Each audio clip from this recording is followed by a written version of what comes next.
Hi, and welcome to my channel. My name is Erin. I'm a clinical aromatherapist here at Erin's Herbs. On this channel, I do weekly uploaded videos teaching you how to create your very own skincare products from the comfort of your own home. So whether or not you have never made skincare products or you have some experience, I hope that you will find this channel very informative. So let's get started creating. On this week's video, I'm going to be showing you how to make a lightweight watermelon face oil. This has so many wonderful benefits for the skin, and it's great for helping to encourage new cell regeneration as well.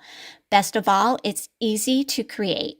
So let me walk you through the step-by-step process on how I make this. So the first ingredient that I'm going to go ahead and weigh out is jojoba oil. This has so many wonderful benefits for the skin, so I'm going to go ahead and just cover a few of them today.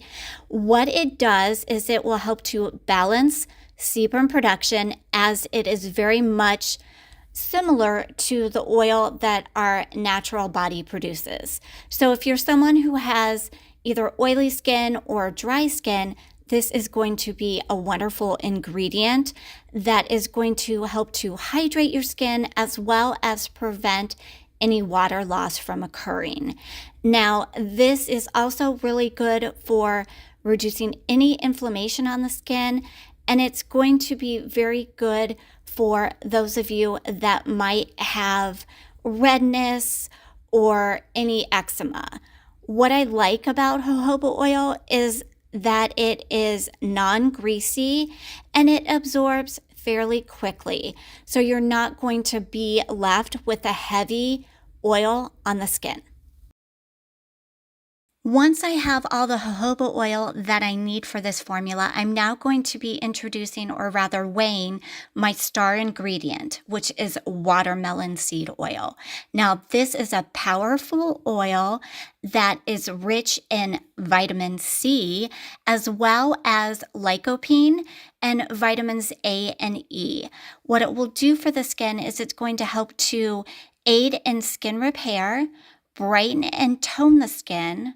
It's wonderful for anti-aging, so if you have fine lines and wrinkles, it can help to improve the appearance of those.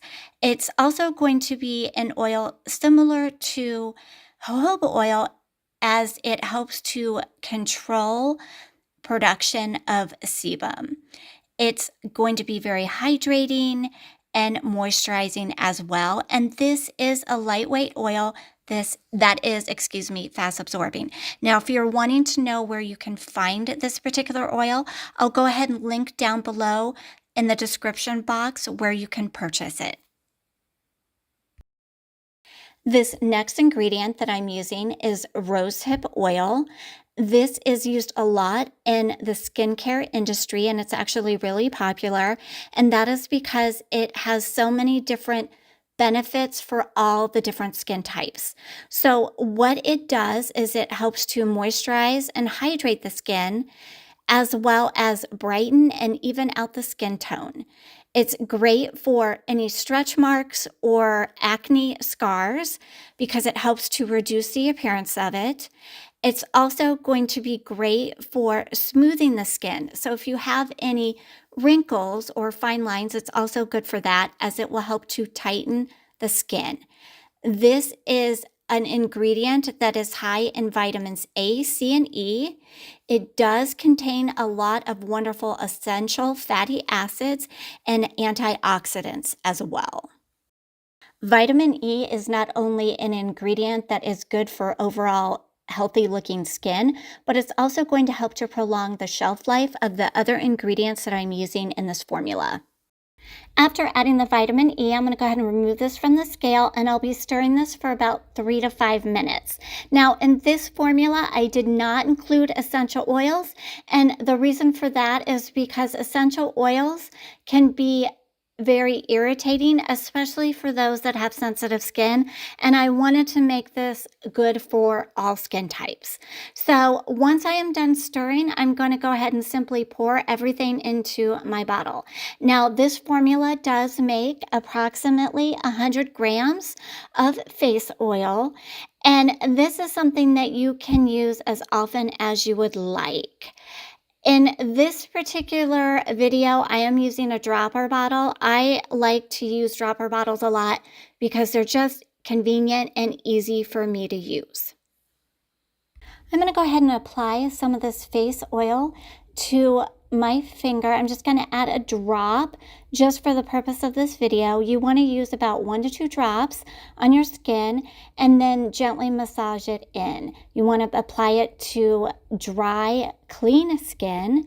And here you can tell there's a little gloss, but then after a few minutes, same finger is completely dry. And so there you have it. There is the watermelon face oil.